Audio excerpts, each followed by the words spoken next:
Hi friends, welcome to Infopost Telugu. మనకు GDS third merit list అనేది మొన్న ఈవినింగ్ రిలీజ్ అయిందండి. నేను సోమవారం రిలీజ్ అవుతుందని చెప్పాను. అదేవిధంగా సోమవారం రిలీజ్ అయింది. ఏమైనా టెక్నికల్ ప్రాబ్లమ్స్ ఉంటే మంగళ బుధవారాల్లో వస్తుంది అని చెప్పాను. కానీ మనకి ఈసారి ఎటువంటి టెక్నికల్ ప్రాబ్లమ్స్ లేకుండా అనుకున్న విధంగానే సోమవారం మనకు నోటిఫికేషన్ అయితే రిలీజ్ అయింది. చాలామందికి అయితే జాబ్స్ రాలేదని నాకు మెసేజ్ పెడుతున్నారు. అన్న ఫోర్త్ మెరిట్ లిస్ట్ ఉంటుందా అని చాలామంది మనకు కామెంట్ చేయడం జరిగింది. వారందరికి డౌట్స్ ఈరోజు మనం డిస్కస్ చేద్దాం. ముందుగా ఫోర్త్ మెరిట్ లిస్ట్ ఉంటుందా? ఫోర్త్ మెరిట్ లిస్ట్ అయితే కంపల్సరీగా ఉంటుందండి. ఫోర్త్ మెరిట్ లిస్ట్ వరకైతే మనకు వచ్చే ఛాన్స్ అయితే కన్ఫర్మ్గా 100% ఉంది. కానీ పోస్టులు అయితే చాలా వరకు ఫోర్త్ మెరిట్ లిస్ట్లో అన్నీ ఫిల్ అయ్యే అవకాశం అయితే ఎక్కువగా ఉన్నాయి. ఎందుకంటే మనకు ఫిఫ్త్ మెరిట్ లిస్ట్ వచ్చే అవకాశం అయితే చాలా తక్కువ అవకాశాలు ఉన్నాయి. మనకు ఈ ఫోర్త్ మెరిట్ లిస్టే దాదాపు 18 to 20 డేస్ పడుతుంది. తర్వాత ఫిఫ్త్ మెరిట్ లిస్ట్ అంటే మనకు నోటిఫికేషన్ రిలీజ్ అయ్యే టైంకి ఫిఫ్త్ మెరిట్ లిస్ట్ వస్తుంది. కాబట్టి దాదాపు దీంట్లో మిగిలిన పోస్టులన్నీ కూడా కొత్త నోటిఫికేషన్లో తీసుకొని అన్నీ కలిపి ఒక నోటిఫికేషన్గా వదిలే అవకాశం ఉంటుంది. కాబట్టి ఫోర్త్ మెరిట్ లిస్ట్ వరకు అయితే కన్ఫర్మ్గా వస్తుంది. తర్వాత మెరిట్ లిస్టులు అనేవి మనం చెప్పలేమండి. కాబట్టి ఇది అందరూ అర్థం చేసుకోండి. నెక్స్ట్ తెలంగాణ అభ్యర్థులకు ఒక గుడ్ న్యూస్ ఏంటంటే ఇంతవరకు 95% అనేది తెలంగాణకు సంబంధించిన మెరిట్ లిస్ట్లో 95% అనేది ఇంతవరకు కనిపించలేదు. కానీ థర్డ్ మెరిట్ లిస్ట్లో చాలా వరకు అయితే మనకు 95% కనిపించాయి.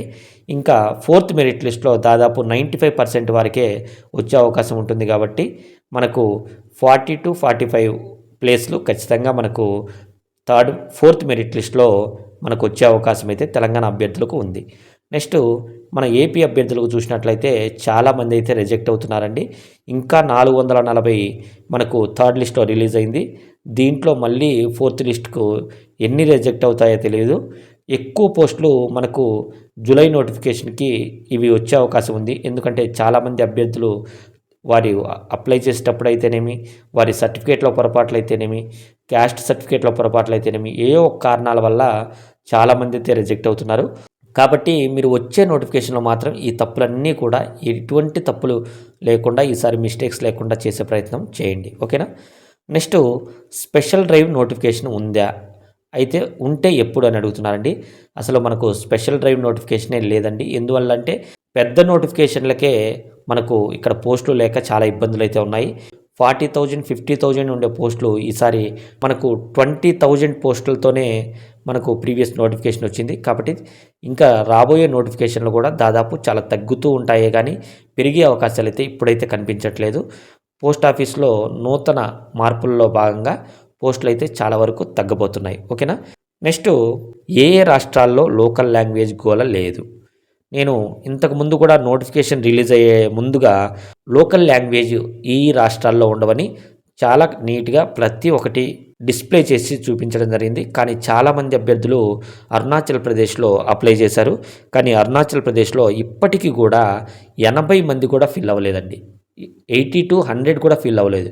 ఎందుకు అంటే ఎక్కువ శాతం ఆంధ్ర తెలంగాణ నుంచి అభ్యర్థులు అక్కడికి పోయి లోకల్ లాంగ్వేజ్ సర్టిఫికేటు కారణంగా అందరూ రిజెక్ట్ అవుతున్నారు. ఇప్పటికీ కూడా అక్కడ ఒక 30-40% కూడా ఫిల్ అయిన ఛాన్స్ అయితే లేదు.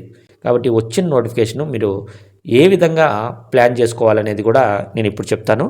First of all notification end అయినాక అంటే ఎన్నైతే లిస్టులు వదులుతారో అన్ని లిస్టుల తర్వాత మీరు లాస్ట్ లిస్ట్ని ప్రతి స్టేట్లోని అంటే ఆంధ్ర, తెలంగాణ, మధ్యప్రదేశ్ ఇలా ప్రతి అంటే హిందీ రాష్ట్రాలు ప్లస్ ఇంగ్లీష్ రాష్ట్రాలు ప్లస్ తెలుగు రాష్ట్రాలు ఈ మూడే మనకు 10th క్లాస్లో భాషలుగా ఉంటాయి. కాబట్టి ఈ 3 ఉండే రాష్ట్రాల్లో మనం ఎక్కడైనా అప్లై చేయొచ్చు.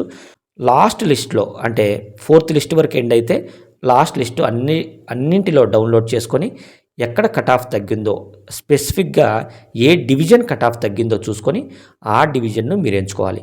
నేనైనా కూడా అలా చూసే మీకు అన్నీ చెప్తున్నా అండి. ఎవరైనా కూడా అలానే చూస్తారు. మీరు ఎవరి మాటలు నమ్మాల్సిన అవసరం లేదు. మీరు ఓన్గా వర్క్ చేస్తే కంపల్సరీగా సక్సెస్ఫుల్ అవుతారు. ఓకేనా?